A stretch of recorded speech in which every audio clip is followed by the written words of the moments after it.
out at the Wharf in DC. That's where we're staying. And, well, it's been sprinkling, so we're a little wet. I'm not going to say it's a beautiful night, but... It's not been sprinkling, it's been raining. We've been swinging out here. They have these cool little swings out here, and it's just a lot of fun. It's a really neat area. They have like a splash pad, they have restaurants, they have bars. We're not doing the bars. They have kayaks and boats. Yeah. There's a water taxi. It's out here on the water. You can take a water taxi to Georgetown, to the National Harbor, to Arlington from here. It's a really neat, just new area that I think they started building it a couple years ago, so it hasn't been here long.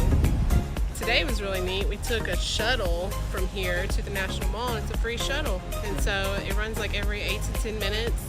And when we got done today, it brought us right back. We only had to wait like 5 minutes for a shuttle to come through and bring us back to our hotel. I was able to pull it up online and find out how far away it was and everything.